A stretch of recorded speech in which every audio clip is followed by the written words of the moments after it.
Masters అందరికీ కూడా ఆత్మీయ ప్రణామాలు. అందరికీ కూడా బ్రహ్మాస్ మెడిటేషన్ ఛానెల్‌కి స్వాగతం, సుస్వాగతం.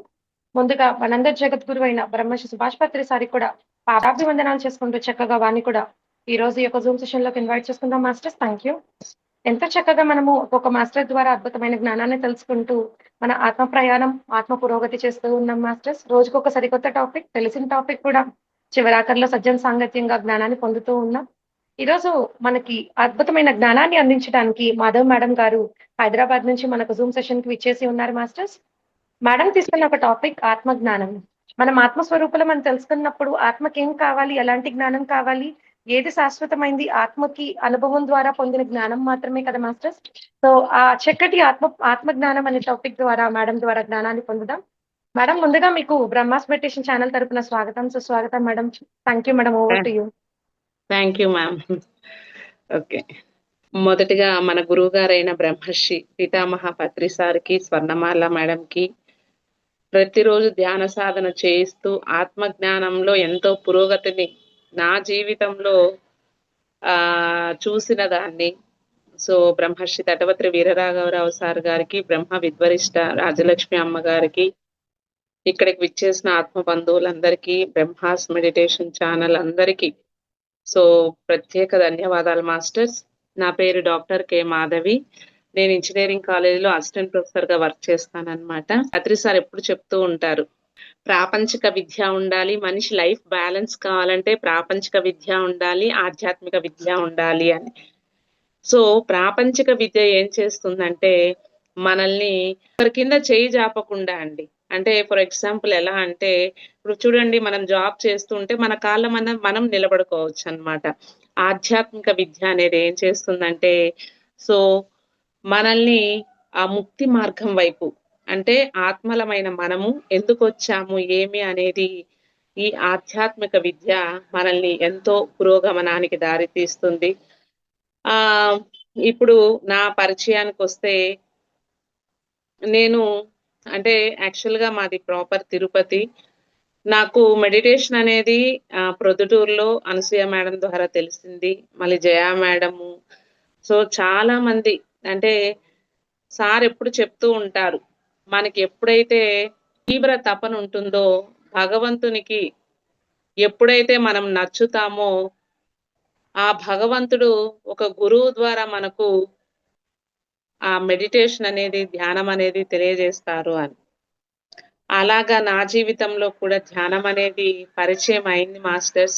నిజంగా చెప్పాలంటే ధ్యానానికి ధ్యానం ముందు జీవితానికి, ధ్యానం తరువాత జీవితానికి ఎంతో వ్యత్యాసం ఉంది. సో ధ్యానం అనేది నా లైఫ్‌లో ఎంటర్ అయింది అంటే ఫ్యూటర్‌నే అండి. అంటే ఎలా చెప్తారంటే, ధ్యానం ముందు జీవితము గజిబిజిగా ఉంటుంది. ధ్యానం తర్వాత జీవితం జిలేబీ లెక్కన ఉంటుందంట. సో అలాగా నిజంగా ఇప్పుడు చూడండి, ఒక పనస పండుని మనము నూనె పూసుకోకుండా తీసామనుకోండి, ఆ బంకంతా అయిపోతుంది. అదే చక్కగా ఆయిల్ పూసుకున్నామనుకోండి, అది ఎంత చక్కగా అంటే మన చేతికి జిడ్డే అంటుకోదనమాట. అలాగా పత్రి సారు ఎక్కడికో ఎళ్లి ధ్యానం గాదు, హిమాలయాలకు అట్లా కాదు. సంసారంలోనే నిర్వాణం. అంటే మనం అన్ని పనులు చేస్తూ, సో మ్యారేజ్, పిల్లలు, జాబ్ అన్నీ చేస్తూ ఆత్మలమైన మనము అసలు భూమి మీదకెందుకొచ్చాము, మన పర్పస్ ఏమిటి అనేది మర్చిపోకూడదు మాస్టర్స్. అంటే నాకు పత్రి సారు పరిచయం అయినప్పుడు ధ్యానం అంటే శ్వాస మీద ధ్యాస అని, ఎప్పుడు మనం శాకాహారం తీసుకోవాలి అని అర్థమైంది. కానీ రాఘవరావు సార్ పరిచయం అయిన తర్వాత పత్రి సారు చెప్పింది ఏ టు జెడ్, అసలు సారు ఎందుకు ఆ తపన పడి ఇంతమందికి ధ్యానం నేర్పియాలి, అసలు శ్వాస మీదే ధ్యాస ఎందుకు పెట్టాలి అంటే, సో మనం ఎవ్వరము, ఎందుకొచ్చాము, అసలు చనిపోయిన తర్వాత ఏమవుతుంది, మన మనసు శుద్ధి చేసుకోవాలంటే ఆహార విషయం ఎంత జాగ్రత్తగా ఉండాలి. సో ఇటన్ని విషయాలు చాలా కులంకషంగా తెలుసుకున్నానండి. ఇప్పుడు అంటే ముందు పత్రి సార్ వీడియోస్ వింటే అర్థమయ్యేది. ఇప్పుడు రాఘవరావు సారు ఆ జ్ఞానం విన్న తరువాత అర్థమయ్యేదానికి చాలా డిఫరెన్స్ ఉంది మాస్టర్స్. సో అసలు మానవుడు అంటే ఇది రాఘవరావు సారు హైదరాబాద్కి వచ్చినప్పుడు చెప్పిన ఆత్మజ్ఞానం అండి. యాక్చువల్గా ధ్యాన మార్గంలోకి వచ్చాము అంటేనే ఎంతో పుణ్యం చేస్తేనే మనం ఈ మార్గంలోకి వస్తామండి. ఎవరైతే జ్ఞానం పైన ఆసక్తి ఉంటుందో వాళ్ళే ఈ జ్ఞాన మార్గంలోకి వస్తారు. అంటే 350 జన్మలు దాటిన వాళ్ళే దీనిపైన ఇంట్రెస్ట్ ఉంటుందండి. సో మనం వెళ్ళి కొంతమంది మనమే చూసుంటాం. 100, 150 జన్మలు ఉండే వాళ్ళకి ధ్యానం గురించి చెప్తే వీళ్ళకేం పని బాట లేదు, కళ్ళు మూసుకొని కూర్చుంటే ఏమొస్తుంది అని అంటూ ఉంటారండి. అందుకనే ఇప్పుడు చూడండి 10th క్లాస్ పిల్లవాడికి వాడికి తెలిసిన పరిధిలో వాడు ఉంటుంది. అదే ఒక కలెక్టర్‌కి 10th క్లాస్ అనేది అది ఒక క్లాసే గాని హైయెస్ట్ చదువు కాదు అనేది తెలుస్తుంది. అంటే ఏబీసీ వాడికి ఏబీసీ అని. అలాగా ఆ జన్మల్లో ఉండే వాళ్ళకు కానా పీనా సోనా అని తమోగుణంలో. సో రజోగుణంలో ఉన్న వాళ్ళకు మంచి చెడ్డ అనేది తెలుస్తుంది గాని దాన్ని ఆచరించరండి. ఎవరైతే సాత్విక గుణం ఉన్న వాళ్ళకే అసలు ధ్యానం అంటే ఏంది? అసలు ఎందుకు ధ్యానం చేయాలి? మనము ఆత్మలమైన మనము, మన లోకమేంది? ప్రతిదీ కులంకషంగా అంటే వాళ్ళకి ఈ విషయాలు ధ్యానం గురించి చెప్తూ ఉంటే ఎంతో చెవి నిక్కబొడుచుకొని వింటారనమాట. అంటే దానిపైన ఆసక్తి చూపిస్తుంటే సార్ చెప్తూ ఉంటారు గదా! ఏ గూటి పక్షులు ఆ గూటికే చేరతాయని. మనము ప్రాపంచికులు మనం ఎట్లా అంటే అండి నీళ్ళు నూనెలాగా. వ వాళ్ళు వాళ్ళే ఇష్టపడతారు. అంటే మింగిల్డ్ అవుతారు. మనము ధ్యానము అది ఇది అంటాంటే అబ్బా! వీళ్ళకెప్పుడు అదే ఇది అని అంటూ ఉంటారు. అంటే వాళ్ళ లెవెల్‌లో వాళ్ళది కరెక్ట్. సో మానవుడు అంటే యాక్చువల్‌గా అండి 3 కలిపి మానవుడు. శరీరము, మనస్సు, ఆత్మ. సో మనం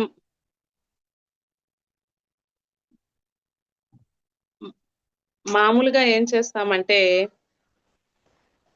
ఈ బాహ్యేంద్రియాలండి. అంటే చేతుల్లో చేతులు పెట్టడం, కాళ్ళు 2 క్రాస్ చేసుకోవడం, కళ్ళు మూసుకోవడం ఈజీగానే చేసేస్తాం. కానీ అంటే శరీర స్థితి దాటేస్తాము. మనోస్థితికొస్తాం. సో ఎప్పుడైతే ఆలోచనలొస్తూ ఉంటాయి, శ్వాస మీద ధ్యాస పెట్టి ధ్యానం చేస్తూ ఉంటే అంటే శ్వాసను గమనిస్తూ ఉంటే సహజ సిద్ధమైన శ్వాసను నెమ్మదిగా ఆలోచనలన్నీ తగ్గి ఆలోచన రహిత స్థితి అండి. అంటే మనసు గాని దాటినాము. ఇంకా చివరిది ఆత్మ. అంటే భగవంతుని దగ్గరకొస్తామండి.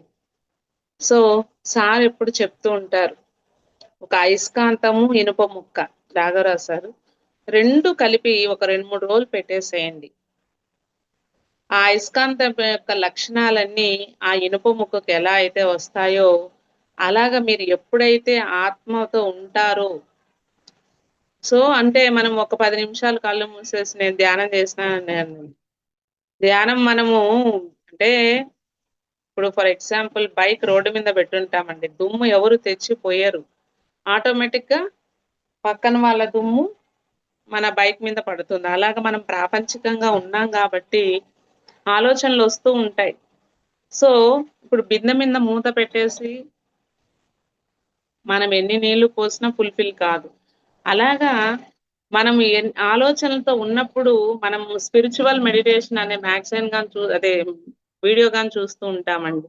ఆలోచనలొస్తే ఆ బబుల్స్ అన్నీ ఆ విశ్వశక్తిని, ఎనర్జీని, కాస్మిక్ ఎనర్జీని లోపలికి పంపించదు. అందుకని మనోస్థితి దాటి ఆత్మస్థితిలో ఉన్నప్పుడు ఆ అయస్కాంతానికి ఇనుప ముక్క వచ్చినట్టు ఆ పరబ్రహ్మ లక్షణాలన్నీ అంటే కరుణ, క్షమ, ఓర్పు, సహనము ఇవన్నీ అంటే ఎంత ఎక్కువ తీవ్ర ధ్యాన సాధన అంటే సార్ ఎప్పుడు చెప్తూ ఉంటారు. 3 గంటలు మీరు కూర్చున్నా 3 నిమిషాల్లాగా జరిగిపోవాలండి. అదే ఆలోచనలతో ఒక్క 5 నిమిషాలు కూర్చున్నా అంటే వాడు నేను కూర్చోలేను స్వామి మహానుభావుడా అని లేసేస్తాడు ఆలోచనలతో ఉంటే. ఎప్పుడైతే మనము అంటే ఆత్మ అనేది లక్షణాలండి. సచ్చిత్ ఆనంద్. ఇప్పుడు వాన యొక్క లక్షణం చల్లదనం. అలా ఆత్మ యొక్క లక్షణము సచ్చిత్ ఆనంద స్వరూపం. సత్ అంటే సత్యమైనది, చిత్ అంటే చైతన్యవంతమైనది, ఆనందం అంటే ఆనంద స్వరూపం. ఆత్మ ఎప్పుడు ఆనందమే. సో, అందుకనే సారు ప్రతిదానికి చప్పట్లనే అంటారు. అంటే అదొక అనుభవము. ప్రతిది ఆత్మకు. మంచి, చెడు అనేది ఏమీ లేదండి. ప్రతిది అనుభవం అన్నమాట. సో, ఎప్పుడైతే మనం ఆత్మతో ఉంటామో దీనికి సార్ ఒక కథ చెప్తానండి. ఆత్మ స్థితిలో ఉంటే ఇవేమి మనకు అంటే ఒక మంచి జరిగినా, చెడ్డ జరిగినా కుంగిపోవడం గాని, పొంగిపోవడం ఏది ఉండదు అని. ఒక రోజంటండి ఒక ఊర్లో ఒక కొడుకు, ఒక తండ్రి ఉన్నారనమాట. ఆ కొడుకేం చేస్తాడంటే చెడు వ్యసనాలకు బానిసైపోయి బాగా తాగుడు అలవాటు పడిపోయాడనమాట.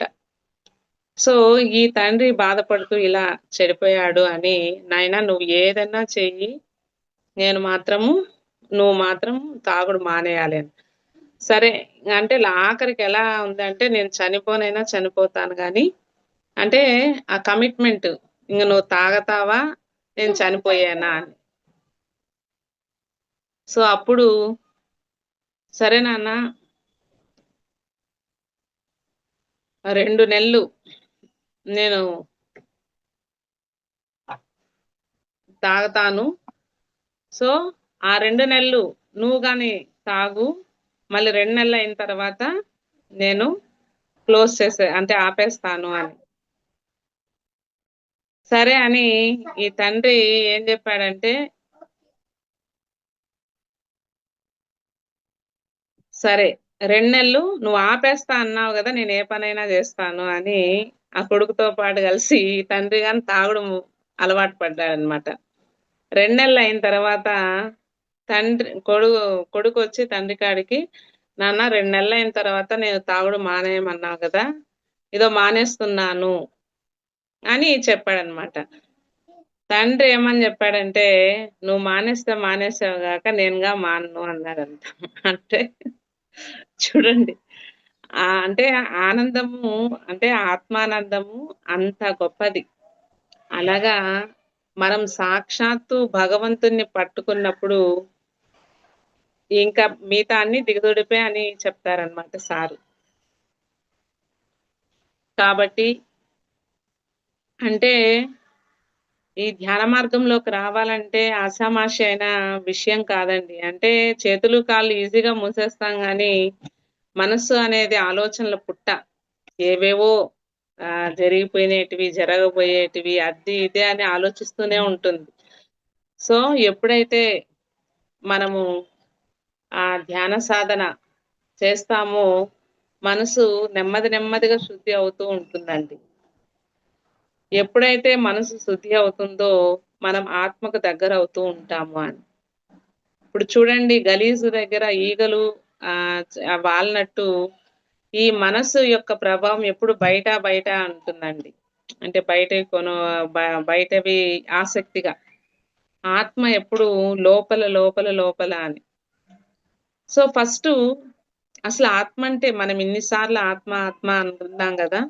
ఆత్మ అంటే ఏంది? అసలు దాన్ని చేరుకునే మార్గమేంది? అనేది మనం తెలుసుకుంటే ఈజీగా మనము ధ్యానం జేసుకోవచ్చనమాట. అంటే ఆత్మస్థితికి చేరుకోవచ్చు.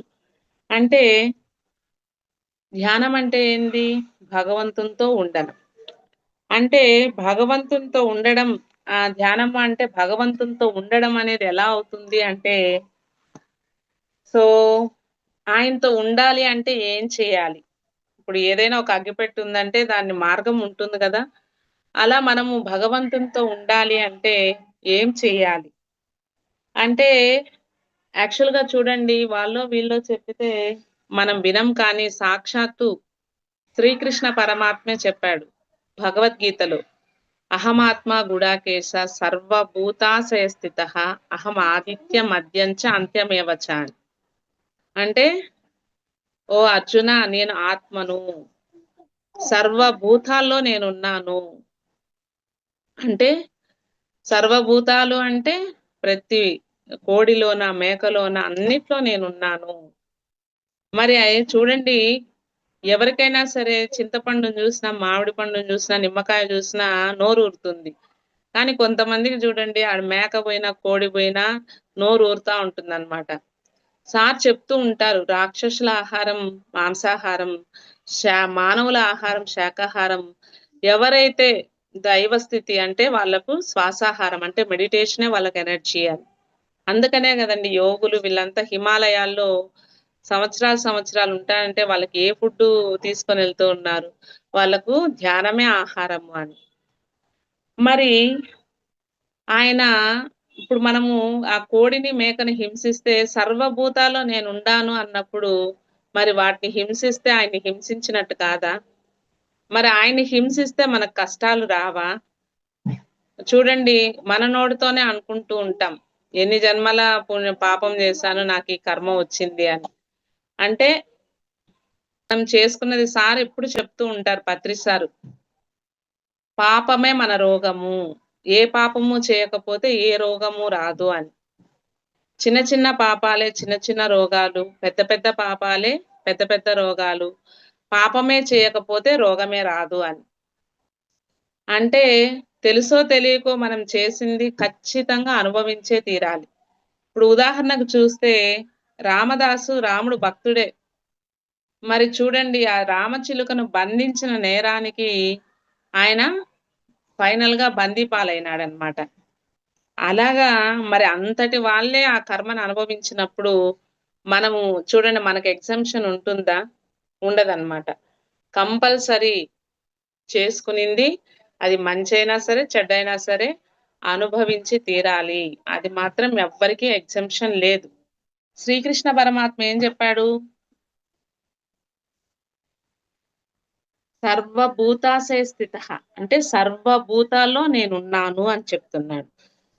అందుకనే పత్రి సార్ చెప్తారు, "నువ్వు ధ్యానం చెయ్యి, చేయకపోగానే అది నీ ఇష్టము. సో, హింసను మాను" అని. హింసను మాని హంసను పట్టుకుంటే జీవితం ధన్యమవుతుంది అని. సో, మూగ జీవాల్ని హింసించడం అది ఇప్పుడు చూడండి మనం చేపల్ని గాని కొంతమంది ఆయాసంతో బాధపడుతూ ఉంటారు. నిన్ను ఉన్నట్టుండి తల నీటి తొట్టిలో పెడితే నువ్వెంత గిలగిల్లాడతావో, ఆ చేప నీళ్ళల్లో ఉండేది గట్టున వేస్తే అంత గిలగిల్లాడిపోతుంది ఆ చేప.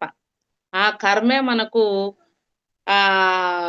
వయసు మీరంగా ఆయాసం అని అది ఎంత అవస్థ పడిందో, ఆ అవస్థ మనం అనుభవిస్తూ ఉంటాము అని పత్రి సార్ చెప్తూ ఉంటారు. అందుకనే ఏ జీవిని హింసించకూడదు. హింసించాము అంటే ఖచ్చితంగా ఆ కర్మ మనము అనుభవించాల్సిందే. ఇప్పుడు ఫర్ ఎగ్జాంపుల్ మా అమ్మమ్మ ఊర్లో గుండెకాయలు ఇష్టమని వాళ్ళు హాలిడేస్‌లో వెళ్ళినప్పుడు తింటూ ఉండేదన్నమాట. ఇప్పుడు ఆమెకెప్పుడైనా సరే ఆ గుండె నొప్పిగా ఉండేది. మరి చూడండి ఏ దాన్ని మనం చేశామో ఆ పార్టే మనకు ఎంత ఇబ్బంది కలిగిస్తుంది అని సార్ చెప్తూ ఉంటారు. ఆ కర్మ చేయడం ఎందుకు? ఆ ఫలితం అనుభవించడం ఎందుకు అని. కాబట్టి ఏ కర్మ చేయకపోతే ఏ పాపము ఉండదు అని. సో, కాబట్టి అందుకనే అండి మనము విగ్రహారాధన గాని ఇప్పుడు ముందు నాకు తెలియనప్పుడు ఒక విగ్రహంలోనే దేవుడుంటాడు అని ఆ ఫోటోలకు దండం పెట్టాం. అనంత శక్తివంతమైన పరమాత్మ ఈ శరీరాన్ని తయారు చేశాడు. మనం ఆ మనము ఫోటోల్ని, బొమ్మల్ని మనం తయారు చేశాం. భగవంతుడు చేసిన ఈ శరీరాన్ని వదిలేసి, మనం చేసిన ఫోటోలకు మొక్కి ఎగబడుతూ అంటే అది పూర్వంలో పెద్దలు అలా ఎట్లా అంటే అట్లా పోతాండారని ఒక మార్గానికి పెట్టారు. ఈడ గుడి, బడి, ఈడ దేవుడు, ఈ విగ్రహం అని. ఆయన చేసింది చూడండి ఎంత చక్కనైన ఈ శరీరాన్ని చేశాడు. ఎక్కడ కళ్ళు పెట్టాలి, ఎక్కడ ముక్కు పెట్టాలో, ఎక్కడ ఏమేం పెట్టాలని ఆయన చేశాడు భగవంతుడు ఈ శరీరాన్ని తల్లి గర్భంలో. మరి ఆయన చేసిన ఈ శరీరాన్ని మనము ఆ మా విగ్రహాల కాళ్ళ పైన పడితే అది రాఘవరావు సార్ ఏం చెప్తారంటే ఒక ఎస్ఐ లీవ్ పెట్టాలంటే కానిస్టేబుల్ కాళ్ళు పట్టుకున్నాడంట. భగవంతుడే మనలో ఉండి, భగవంతుడు చేసిన ఈ శరీరమే అయ్యుండి, మనము ఆ విగ్రహాలకు తల పెట్టడము అంటే ఎస్ఐ లీవ్ పెట్టాలంటే కానిస్టేబుల్‌ని కాళ్ళు పట్టుకున్నట్టుంటుంది అని చెప్తూ ఉంటారు. విగ్రహారాధన మానాలి, సత్యారాధననే చేయాలి అని. కాబట్టి ఎప్పుడైతే మనము అంటే మనం ధ్యానం చేసి మనసు శుద్ధి అవుతూ ఉంటుందో, ఎన్నో మూఢ నమ్మకాలు అంటే విగ్రహంలోనే భగవంతుడున్నాడని, మాంసం తింటే శక్తి వస్తుందని, సో, అని ఆ మూఢ ఇదంతా పోతాయండి. సో, మనం క్రమక్రమంగా ధ్యానం చేస్తూ ఉంటామో, ప్రతీదీ మనకు అవగతమవుతుంది. ఏ కష్టమొచ్చినా, నష్టమొచ్చినా, ఏదొచ్చినా నేను చేసుకున్నదే నాకు తిరిగి వచ్చింది అని. కాబట్టి ప్రతిదానికి సమస్థితిలో ఉంటాము. ఇప్పుడు చెప్తూ ఉంటారు. మీరు ఒక ఉదాహరణ గమనించండి. చేపలవాడు కాళ్ళ దగ్గరున్న చేప వలలో పడదండి. చేపలవాడికి దూరంగా ఉన్న చేప వలలో పడుతుందండి. అలాగా భగవంతుని దగ్గరగా ఉండడము అంటే ఆత్మస్థితిలో ఉన్నవాడికి భగవంతుడు వలలో పడడంటే బాహ్యంలో అది ఇది ఈర్ష్య, ద్వేషం, మమకారం, అసూయ వాటి మీద వాడికి పడడు. సో, దాంట్లో ఇరుక్కుపోడు. ఎవరైతే భగవంతునికి దూరంగా ఉంటారో, అంటే ధ్యానం చేయరో, మనోస్థితిలో ఉంటారో వాళ్ళు ఖచ్చితంగా ఏదో ఒక దానికి అంటే ఈర్ష్య, ద్వేషము, అసూయ వీటికి లోబడిపోతారు అని చెప్తారనమాట. సంస్కారాలనేటివి 3 రకాల సంస్కారాలుంటాయి మనిషికి యాక్చువల్‌గా. ఈ శరీరం అయితే అండి ఆత్మ పైలోకాల నుంచి వస్తుంది. ఈ శరీరాన్ని మనకు తల్లిదండ్రులు ఇస్తారు. సో, కానీ గత జన్మ సంస్కారాలు, వాసనలు అనేది ఖచ్చితంగా మన వెంట నీడలాగొస్తాయండి. మట్టిపల్లె సంస్కారము అనేది సారు ఈ టాపిక్ చెప్పారు. మట్టిపల్లె సంస్కారము అంటే పత్రి సారు పరిచయం కాకముందు రాఘవరావు సార్ గాని భీమవరంలో సో, ఈ వ్యాపారాలు వీటి మీదే అంట అండి. మార్నింగ్ ఎళ్తే నైట్ వరకు ఇదే బిజీ షెడ్యూల్. సో, ఎన్నో కోట్ల ఆదాయం అన్నమాట నెలకి. అట్లాంటిది రాఘవరావు సారు, పత్రి సారు పరిచయం అయిన తర్వాత నేను అన్నీ వదిలేశాను. ఎందుకంటే సారు ఫస్ట్ చెప్పంగా సార్ దగ్గరికొచ్చినప్పుడు నేను శరీరం అంటే ముందు రోజు వేరే వాళ్ళొచ్చున్నారంట. అంటే ఇట్టనే అన్నీ జేసేదంతా చెప్పుంటే మాకు గాదు దండలు వేయాల్సింది మీకని ఆ తెచ్చిన దండలు రాఘవరావు సారు, రాజ్యలక్ష్మి మేడంకి వేశారంట. అదే విషయాన్ని పత్రి సారొచ్చిన తర్వాత గాని చెప్తే, పత్రి సారు అసలేం పట్టించుకోలేదంట. అంటే అప్పుడు చెప్పారనమాట. "నువ్వు మంచి పనులు చేసినా ఇది మళ్ళా జన్మకే. కానీ ఆత్మవైన నీవు ఆత్మ పనులు చేయాలి." అంటే ధ్యానం కానీ, ధ్యాన ప్రచారం గాని, శాకాహారం గురించి చెప్పడం గాని, సో ఇవి ఎప్పుడైతే ఆత్మ ఆత్మకు లాభం చేస్తామో, మనం ఉన్న స్థితి నుంచి ఉన్నత స్థితికి ఎదుగుతాము అని చెప్పారనమాట. మరి సార్ చెప్పంగానే కాదు, సారు చెప్పిన తర్వాత సార్ రాఘవరావు సార్ ఎన్నో బుక్స్ చదివారంట. ఎన్నో వీడియోస్ విన్నారంట. విన్న తరువాత అరే! నేను ఆత్మను. ఆత్మ అయిన నేను నా వెంట వచ్చేది ధనం కాదు జ్ఞానమే అని తెలుసుకున్నారనమాట. సో, అప్పటినుంచి ఇప్పటి వరకు అంటే ప్రతి నెల భీమవరంలో 1, 2, 3 రోజులు రాను పోనే అండి మన చార్జెస్ మొత్తం A to Z sir, madam పెట్టుకొని మనము అక్కడ ధ్యానము గంటలు గంటలు చేయొచ్చు. సాత్వికమైన శాకాహారం మేడం సంరక్షణలో జరుగుతుంది. సజ్జన సాంగత్యం సారు, మేడం క్లాసులు చెప్తూ ఉంటారు.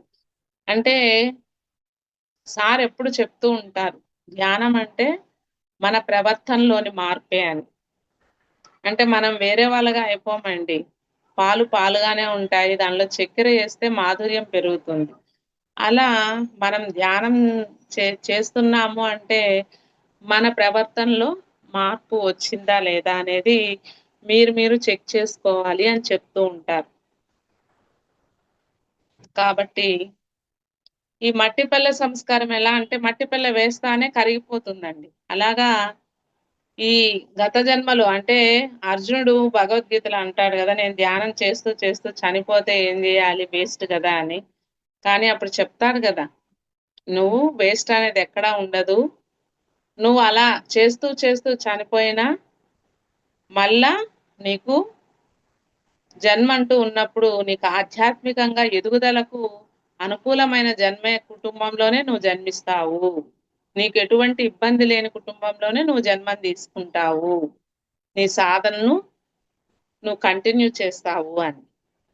అలాగా ఈ మేడము, సారు ఎన్నో వందల పెళ్ళిళ్ళు చూసుంటే మేడమ్‌ని సెలెక్ట్ చేసుకోవడము చూడండి. అది డిజైన్ అన్నమాట. సో, అలా మ్యారేజ్ చేసుకోవడము, ఈ ధ్యాన పరిచయం కావడము, ఇప్పుడు మేడము, సారు ప్రతి ఎక్కడికి వెళ్లి క్లాసులు చెప్తున్నారు, పత్రి సార్ అందించింది అంటే, మరి ఆ గురువుకి మనం ఇచ్చే రుణం అదే అండి. సో, ఎప్పుడైతే అలా తెలిసిందో అంటే మనం గాని చూస్తూ ఉంటాం. కొన్ని చెప్పంగానే టక్కమని ఆచరిస్తాం చూడండి. సార్ చెప్తూ ఉంటారు. మట్టిపల్లి సంస్కారం ఉండేవాళ్ళు మనం చెప్తాను ఇప్పుడు ధ్యానంగాని చూడండి కొంతమంది చెప్తూనే టక్కుమని అట్రాక్ట్ అయిపోతారు. సో, కర్రపుల్ల సంస్కారం అనేది సెకండ్ వన్ అండి. వీళ్ళు కర్రపుల్ల నీటిలో వేస్తాం. మెత్తబడుతుంది గానీ కరగదండి. అలాగా మనం చెప్తాము. ఆ! అని వింటారు. కానీ వాళ్ళ అనుభవంలోకి తెచ్చుకోలేరు.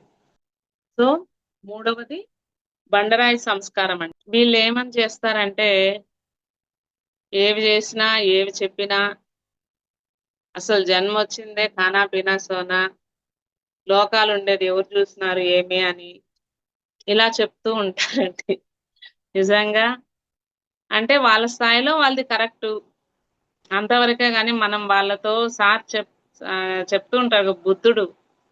మనకు ఆ మూర్ఖులతో వాదించగూడదని. మనం ఏది వాదించగూడదండి. వాళ్ళే తెలుసుకుంటారు క్రమక్రమంగా. ఓహో! ఇది ఇలా చేయగూడదు, అలా చేయగూడదు, ఇది ఇట్లా అని. అందుకనే సారు చెప్తూ ఉంటారండి. అంతే టక్కుమని ధ్యానం అనేది అంటే దానికి ఎగ్జాంపుల్‌గా మనం 3 గంటలు చేస్తున్నాము అంటే 3 నిమిషాలు గావాలంటే ఎంత సాధన తీవ్రత ఉండాలండి. కూలోడినంటండి, నాయనా నీకు రూ. 1000 గదా! రోజు అయ్యేది. ఆ రూ. 1000 నేనే ఇస్తాను. ఒక గంట కళ్ళు మూసుకుంటే ఇప్పుడు హాఫ్ అన్ అవర్ కళ్ళు మూసుకునే లోపల నీ 100 గాదు ఇంకొక రూ. 10 యాడ్ చేసే ఇస్తాను. నేనుగా కళ్ళు మూసుకొని అట్ట కూర్చోలేను అని చెప్తాడంట. అంటే అంత గొప్పది ధ్యానం. ఆషామాషీ విషయం కాదండి. చేతులు ఈజీగా మూసేస్తాం గానీ, రసపట్టుండేది మనసు దగ్గరే. ఆ మనసుని శూన్యం చేయడంలోనే మన తీవ్ర సాధన అనేది ఆధారపడి ఉంటుంది. ఎప్పుడైతే మనం సాధన పెంచుతూ ఉంటామో చూడండి మనము అంటే ఈ జన్మలు దాటి ఇప్పుడు ఒక్క విషయం మనం అబ్జర్వ్ చేయాలి. భగవంతుణ్ణి మనం పట్టుకుంటే మన భగవద్గీతలో చెప్పారు గదా! నీ యోగక్షేమాలు నేనే చూసుకుంటాను అని. దానికి ఎగ్జాంపుల్‌గా గజేంద్రుడు మోక్షంలో గజేంద్రుడు ఆ ముసలి పట్టుకున్నప్పుడు తీద్దాం, తీద్దాం అని ఎంతో విలవిల్లాడాడు. కానీ ఇంక నువ్వే దేవుడా రక్ష అని అన్నప్పుడు అప్పుడు ఆయనొచ్చి కాపాడాడు. ఇంకొక ఉదాహరణ తీసుకుంటే ద్రౌపది దేవి గాని ఒక్క చేత్తో ఇలా పెట్టుకొని కృష్ణ, కృష్ణ అన్నప్పుడు ఆయన రాలేదన్నమాట. 2 చేతులు అంటే ఇంగ నీదే భారం అని 2 చేతులు వదిలేసినప్పుడు ఆయనొచ్చాడు. అలా నా యందే పెట్టుకుంటే దృష్టి వాళ్ళ యొక్క యోగము, క్షేమము నేనే చూసుకుంటాను అని. మనకొచ్చిన గొడవేంటంటే అదెట్టవుతుంది, ఇదెట్టవుతుందని ఈ థింకింగ్ జేస్తాము. కానీ నిజంగా అండి అలా ఉన్నప్పుడు మనకే తెలుస్తుంది. ఆ టయానికి అది అయిపోవడము, లేదా ప్రకృతి సహకారం కావడము ఏదో అలాగా. సో, ఎప్పుడైతే ఆ యోగము అంటే ఆధ్యాత్మిక ఎదుగుదల, క్షేమం అంటే ప్రాపంచిక క్షేమం నేనే చూసుకుంటాను అని చెప్తున్నాడు. ఇంగ షిరిడి సాయిబాబా చూడండి పగలు రేయి ధ్యానము, పరమాత్మల్లో లీనము అని చెప్తున్నారు. అంటే ఆనంద స్థితి అండి. ఇప్పుడు వీళ్ళంతా ఈ కబీర్ గాని వీళ్ళంతా మనం చూస్తే ఎన్నో సంవత్సరాలు వాళ్ళు ఆనంద స్థితి అంటే ఇంకా ఏదైతే పొందతామో తిరిగి పొందనవసరం లేదో అటువంటిది ఆత్మస్థితి అండి. అటువంటిది ఆనంద స్థితి. ఓసారి బుద్ధుడంట అండి అలా పోతూ ఉంటే ఒక ఆసామి ఎదురయ్యి, "నువ్వు ధ్యానం చేసి ఏమేం సంపాదించుకున్నావు?" అని అడగతాడంటండి. ఇప్పుడు బుద్ధుడు ఇచ్చిన ఆన్సర్ ఏమంటే, "సో, నేను ధ్యానం చేసి అన్నీ పోగొట్టుకున్నాను" అని చెప్తాడంట. అంటే నాలో ఉండే స్వార్థము, నాలో ఉండే అసూయ, కోపము, క్షమ కోపము ఇవన్నీ పోగొట్టుకున్నాను అని చెప్తాడనమాట. అలాగా మనం ఎప్పుడైతే ధ్యానం చేస్తామో మనలో ఉన్న ఆ దుర్గుణాలన్నీ పోతాయి. సో, ఇప్పుడు ఒక్క విషయం మనము అంటే చూడండి, సామూహిక ధ్యానము ఎంత గొప్పదో. అందుకనే సార్ ఎప్పుడు గ్రూప్ మెడిటేషన్ గాని చేయమంటూ ఉంటారు. మనకు మామూలుగా సినిమాల్లో అండి పూల వర్షం కురిపిస్తూ ఉంటారు దేవతలు పైలోకాల నుంచి. అలాగా మనము గ్రూప్ మెడిటేషన్ చేస్తే సార్ చెప్తూ ఉంటారు ఎక్కడికి పోయినా భీమవరం రండి అంటే మామూలుగా తెలియని వాళ్ళు ఈయనకేమన్నా పిచ్చా తిక్కా అనుకుంటారు. ఇప్పుడు మనం ఇంట్లో అండి పొద్దున వంట చేస్తానే మధ్యాహ్నం మళ్ళీ ఎదురు చూస్తూ ఉంటారు. మళ్ళీ సాయంత్రం. అంటే చేసుకోవడం, తినడము, కడుక్కోవడమే. దీనిగా మనం జన్మని తీసుకొని 350 జన్మలు దాటిన తర్వాత ఇంత విలువైన మానవ జన్మని తీసుకొని తిన్నా, కడుక్కోనా, ఖానా పీనా సోనా కా అని సార్ చెప్తూ ఉంటారు. 27 రోజులు మీరు శరీరం కోసం పాటుపడండి. ఆత్మలమైన మీరు 3 రోజులు మీకంటూ కేటాయించుకోండి. ఇక్కడ కడిగే పనుండదు. అన్నం ఎట్లా అని పనుండదు. హ్యాపీగా సాధన చేసుకోవడం, వాళ్ళు చెప్పింది వినడం. సో, అలా మనము చక్కగా అవకాశం ఉన్న వాళ్ళు యూజ్ చేసుకోవచ్చు. అది గాకుండా ప్రతిరోజు జూమ్ అండి. మార్నింగ్ 4 నుంచి 6:30 వరకు గ్రూప్ మెడిటేషన్ ఉంటుంది. 6:30 నుంచి సారు, మేడం స్పీచ్ ఉంటుంది. అంటే నాన్న ఒక చెట్టు ఏపుగా పెరిగేదానికి ఎరువుండాలి, సూర్యరశ్మి ఉండాలి, దానికి చుట్టూరు కంచె ఉండాలి. అన్నీ ఉంటేనే ఆ చెట్టు ఏపుగా పెరుగుతుందండి. వాటర్ ఉండాలన్నీ. అలాగా ఆత్మలమైన మనము ఉన్న స్థితి నుంచి ఉన్నత స్థితికి ఎదగాలి అంటే తీవ్ర ధ్యాన సాధన. అంటే మనం ఇందాకే చెప్పుకున్నాం గదా! 3 గంటలు కూర్చున్నా 3 నిమిషాలు అయినట్టు ఉండాలండి. అది తీవ్ర ధ్యాన సాధన. అంటే అంత ఆనంద స్థితిలో ఉన్నప్పుడు మరి 3 గంటలు గాని 3 నిమిషాలుగా ఉంటాయి. సాత్వికమైన శాకాహారం అండి. ఈ ఆహారంలోనే మనం చాలా దెబ్బ పడుతూ ఉంది. ఆకలేసినప్పుడు ఏదో ఒకటిలే అని తినేస్తాం గానీ, మన మనసు తయారయ్యేది మన ఆహారం బట్టే. అందుకనే ఆహారం విషయంలో మాత్రం కాంప్రమైజ్ కాకూడదు. మనం ఎటువంటి ఆహారం తింటే అటువంటి భావాలే, అటువంటి మనసే తయారవుతుంది. అందుకనే సారు ఎప్పుడు చెప్తూ ఉంటారు సారు, మేడం. పాత్రలు గాని, మనం మాంసాహారం వండిన పాత్రల్లో మనము అస్సలు చేసుకోకూడదు. మాంసాహారం వాళ్ళు వండింది గాని మనం తినకూడదండి. ఇప్పుడు యాక్చువల్‌గా ఒక మనిషిని కలవనబోతేనే మనం ఎంతో శుద్ధంగా పోతాం. అట్లాంటిది ధ్యానం అంటే భగవంతునితో కలయిక.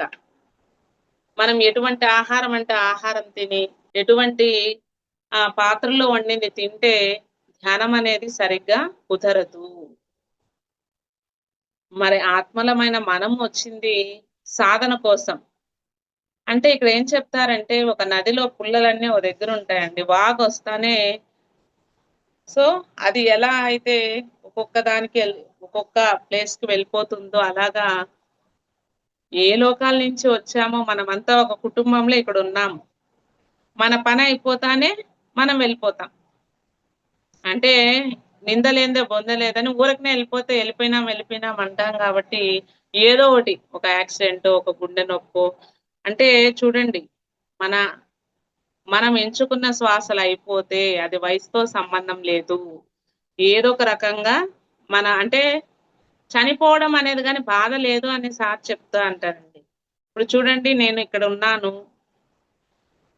అంటే కాలేజీలో వర్క్ చేస్తున్నప్పుడు కాలేజీలోనే ఉంటాను, లేదా మా ఇంట్లో అన్నా ఉంటాను. అలాగా మనకు ఈడన్నా ఉంటాం మనం, పైలోకాల్లో అయినా ఉంటాం. ఇప్పుడు నాకు కాలేజ్ అయిపోతానే ఇంటికొస్తాను. ఇల్లు అయిపోతానే కాలేజీకి పోతాను. సో, రాక పోకానే గాని దీంట్లో బాధపడిన అవసరం లేదు అని చెప్తారు. ఆత్మలమైన మనము పైలోకం మన లోకం. నువ్వు ఎంతైతే అంటే సారు రాఘవరావు సార్ ఎప్పుడు చెప్తూ ఉంటారు. మీరు మరణించక ముందే మరణం తర్వాత ఏమవుతుంది అనేది తెలుసుకుంటే, దాన్ని మరణించిన తర్వాత పొందే లాభాలనేది మీరు పొందొచ్చు ఇప్పుడే అని. అంటే రాజలక్ష్మి మేడం ఒక విషయం చెప్తారండి. ఒట్టి శరీరం ఉన్న శవం, ఒట్టి ఆత్మ ఉన్న దయ్యం అంట. 2 ఉన్నప్పుడే మనము సాధన చేయాలి అని. సో, ఎప్పుడైతే మనము ఆహారం సాత్వికమైన శాకాహారం తీసుకుంటామో, ఆ మనసనేది శుద్ధంగా ఉంటుంది. ఇంకా అంటే తీవ్ర ధ్యాన సాధన, సాత్వికమైన శాకాహారం ఫస్ట్‌ది. సెకండ్‌ది సజ్జన సాంగత్యం అండి. అంటే సద్గురు బోధించింది ఆ సాంగత్యం. ప్రతిరోజు ఒక భ్రమరము, ఒక కీటకాన్ని తెచ్చి ప్రతిరోజు జూంకారం చేస్తూ ఉంటే, కొన్ని రోజులకు ఆ కీటకం భ్రమరంలాగా మారిపోతుంది. అలా మనం ప్రతిరోజు వింటూ, వింటూ ఉంటే మన మనసనేది శుద్ధి అవుతూ ఉంటుంది అని చెప్తారు. ఇంగా పుస్తకాలండి. ఆ పుస్తకాలు చదవడము అంటే పత్రి సార్ చెప్తూ ఉంటారు. నువ్వు జ్ఞానం, బుద్ధి బాగా వికసించాలి అంటే ఎన్ని పుస్తకాలు చదివితే అంత బుద్ధి నీకు పెరుగుతుంది అని. ఇంకా ఫైనల్‌గా సేవ. అంటే మనము ఏం లక్షలు, కోట్లు ఈయనవసరం లేదండి. డబ్బే ఈయనవసరం లేదు. సేవ అంటే రూ. 1000 ఉంటే రూ. 10 ఇవ్వచ్చు. మెడిటేషన్ చేస్తూ ఉండే వాళ్ళకు మనం అన్నదానమైనా చేయొచ్చు. లేదా 10 మందికి క్లాస్ చెప్పేటప్పుడు చైర్స్ ఎయొచ్చు. అలా మనకు వీలైనంతగా సేవ. లేదా ధ్యానం చెప్పొచ్చు. ప్రతిదీ అండి. అలా మనం ఎప్పుడైతే చేస్తూ ఉంటామో, అంటే చనిపోయిన తర్వాత అండి మనము ఈ తెలుసుకున్న జ్ఞానమే ఇప్పుడు చూడండి యాక్చువల్‌గా మనం ఏమనుకుంటామంటే డబ్బుంటేనే ఈ లోకంలో విలువ అది అంటాం. డబ్బుంటే అన్ని పనులు జరుగుతాయి. అదేం నేను కాదు అనను కానీ, చనిపోయిన తర్వాత జ్ఞానమే మనల్ని ఉన్నత స్థితికి చేరుస్తుందండి. ఇక్కడ ఉన్న కాయిన్ ఇండియాలో ఉన్న కాయిన్ అమెరికాలో చెల్లదు. అలా మనం ఇక్కడ ఎన్ని కోట్లు సంపాదించినా మన వెంట ఏది రాదు. మనం తెలుసుకున్న జ్ఞానమే మన వెంట వచ్చేది. కాబట్టి జ్ఞానం పైనే మనము ఆసక్తి పెంచుకోవాలి అని అంటే డబ్బు ఉండాలి. ప్రాపంచికంగా ఎదిగేదాన్ని మనకి ప్రతిదీ అవసరం డబ్బుంటుంది. అది కాదు అనలే కానీ, ఆధ్యాత్మిక ఎదుగుదల అంటే ఈ జ్ఞానం అనేది కనపడదండి. సో, దీనిపైన దృష్టి పెట్టాలి అని. దీన్ని ఎవరైతే తెలుసుకుంటారో, చనిపోయిన తర్వాత జరిగే విషయాలు తెలుసుకున్నవాడు అగ్గిపెట్టె ఎక్కడుందో మనము వెలుతురుగా ఉన్నప్పుడే తెలుసుకుంటే, కరెంట్ పోయినా గానీ ఏం చేయొచ్చు హ్యాపీగా తీసుకొని రావచ్చు. అలాగా మనము చనిపోకముందే మరణించిన తరువాత ఏమవుతుందో తెలుసుకుంటే, మనము చనిపోయిన తర్వాత అబ్బా! ఈ శరీరాన్ని మంచిగా ఉపయోగించుకున్నాను అని సంబరం చేసుకోవచ్చు.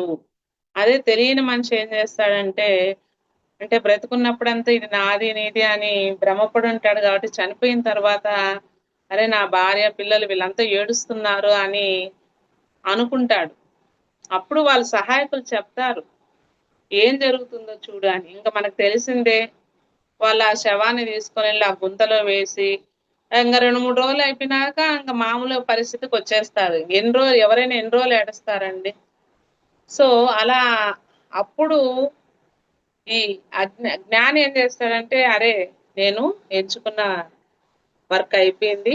ఇంక నా పని ఈ శరీరాన్ని బాగా ఉపయోగించుకుంటాను అని. ఎలా అంటే రైలు ఒక సొరంగంలో పోతూ ఉంటుంది. ఆ సొరంగం దాటగానే వెలుతురు ఎలా వస్తుందో, అలా మనము ఎంచుకున్న ఆహ్, పెంచ్ మనం సంపాదించుకున్న జ్ఞానం బట్టి ఆ ఉన్నత లోకాలకెళ్ళినప్పుడు, మన లోకం వచ్చినప్పుడు మనకు ఆ సొరంగంలాగా కనిపిస్తుందండి. అక్కడ రెస్ట్ తీసుకొని మళ్ళీ మనము జన్మ తీసుకోవాలనుకున్నప్పుడు అంటే ఆ యోగుల్ని అడగతాం ఆ గొప్ప గొప్ప లోకాలు చేరుకోవాలంటే ఏం చేయాలి అని. అరే నాయన భూమి అనేది ఒక పాఠశాల ఉంది. అక్కడ నువ్వు పాఠాలు నేర్చుకొని గొప్ప గొప్ప కర్మలు చేస్తే అంటే ఆత్మ కర్మలు చేస్తే నువ్వు ఈ లోకానికి వస్తావు అని. అన్నప్పుడు వాళ్ళు ఆకాశ రికార్డ్స్ అని మళ్ళీ మనం జన్మ తీసుకోవాలి అన్నప్పుడు ఒక రూమ్ లోకి ఒక్క మనిషినే ఆ మనిషిని పంపించి తన గత జన్మ అంతా ఆ వీడియో రికార్డింగ్ అంతా చూస్తామన్నమాట మనకు మనమే. సో అప్పుడు మనకు మనమే ఎంచుకుంటాం భర్తను గాని మన ఏ పరిస్థితులను గాని అన్ని ఎంచుకొని ఆయా 5వ నెల తల్లి గర్భంలోకి వచ్చి ఆ కదలిక అనేది ఏర్పడి ఇలా మనం బయటకు వచ్చాము అంటే ప్రతిదీ మన ఎంపికే. ఇక్కడ మంచి చెడు అనేది ఏమీ లేదండి. ఆత్మ అనుభవాలు. ఒక చీమంటండి విశ్వామిత్రుడు ఒక అలా పరిగెత్తున్న రథం ఆయన పరిగెత్తా అంటే చీమగాని పరిగెత్తా అనిందంటే ఎక్కడికో. ఎందుకు నువ్వు పరిగెత్తున్నావు అంటే నాకు మీలాగే పిల్లలు అవన్నీ ఉన్నారు అని చీమ చెప్తుందంట. మరి ఇలా పిల్లల్ని కనేదానికి అయితే మా జన్మే చాలు. సో మానవ శరీరం అనేది భగవంతుని తెలుసుకునే దానికి వచ్చింది. అది తెలుసుకుంటేనే మీకు మాకు తేడా. ఈ పిల్లల్ని పెంచడం కనడం ఈ పని అయితే మా జన్మే చాలు అని చెప్తుందంట. ఇప్పుడు చూడండి వేదవ్యాస విశ్వామిత్ర నాకు తెలియదు బట్ ఆ రియాలిటీ. సో ఇప్పుడు మామూలుగా యాక్చువల్గా అండి మా బద్రి సార్ బుక్ లో నేను చదివాను. మనం ఈ యాక్టివేట్ అవుతాయి మన లోపల చక్రాలు అది ఇది అంటూ ఉంటారు. మీరు నన్ ఆఫ్ ద క్వశ్చన్ దాని గురించి ఏం టెన్షన్ లేదు. దానికి ఒక ఎగ్జాంపుల్ చెప్పారు సారు. మనం నోటి యొక్క అన్నము చేతిలో ముద్ద నోట్లో పెట్టుకుంటే ఇది గుండెలోకి వెళ్తాందా, పేగుల్లోకి వెళ్తాందా, కాలేయంకి వెళ్తాందా ఇది అనవసరం. మనం వర్క్ ఏంది నోటిలో ముద్ద పెట్టడమే. అంతా శరీరం చూసుకుంటుంది దేనికి ఏది పంపియాలా అని. అలా మనం చక్రాలు యాక్టివేట్ అవుతున్నాయా, నాది అదవుతుందా ఇదవుతుందా, నాకు మూడో కన్ను తెరుచుకుంటుందా, ఇవేమి నన్న అదర్ దాన్ మీరు ధ్యానం చేస్తే చాలు. కాబట్టి ధ్యానం అనేది గొప్ప వరం అండి. ధ్యానం చేస్తే చెప్పాం కదా జీవితం జిలేబీ లెక్కన ఉంటుంది. ధ్యానం చేయకపోతే గజిబిజి గందరగోళం. అసలు మనం ఎందుకు వచ్చామో తెలియదు, ఏం పని మీద వచ్చామో తెలియదు, మన వర్క్ ఏమో తెలియదు. జీవితం అంతా అసలు ఎట్లా ఉంటుంది అనేది గందరగోళంగా ఉంటుంది. అదే పత్రి సార్ నోటి నుంచే వచ్చింది కదా ధ్యానం చేస్తే జీవితం చప్పట్లు ధ్యానం చేయకపోతే జీవితం ఇక్కట్లు అని. సో కాబట్టి ధ్యానం యొక్క జీవితమే గొప్ప జీవితం అండి. దీనికి మించిందే లేదు. ఈ జ్ఞానం పైన జ్ఞానం కన్నా మించింది ఏదీ లేదండి. సో కాబట్టి దీనిపైన అంటే ఇది ఒక్కసారితో రాదండి. గత జన్మ సంస్కారం ఉండాలి. దీనిపైన ఆసక్తి ఉండాలి. సో ఉన్నవాళ్ళు అంటే నిజంగా అదృష్టవంతులనే చెప్పచ్చు. అందుకనే కదండి పత్రి సార్ అంటే చూడండి ఆయన ఆకర్షణ ఆయన ఎక్కడొస్తున్నా పరిగెత్తు వెళ్తాం. అంటే జ్ఞానానికి అంత ఆకర్షణ అన్నమాట. మళ్ళీ ఏం సార్ ఏమన్నా నగలేసుకో అంటాడు. ఏం సింపుల్ డ్రెస్ ఒక్కటే కానీ ఆ పవర్ చూడండి. మెడిటేషన్ చేస్తే ఎవ్వరికైనా పత్రి సార్‌లోనే మనం గమనించింది. కాబట్టి మనం కూడా ధ్యానం చేసి మన జీవితాన్ని ధన్యం చేసుకోవాలని నేను కోరుకుంటున్నా. ఇంతటి అవకాశం ఇచ్చినందుకు థాంక్ యూ సో మచ్.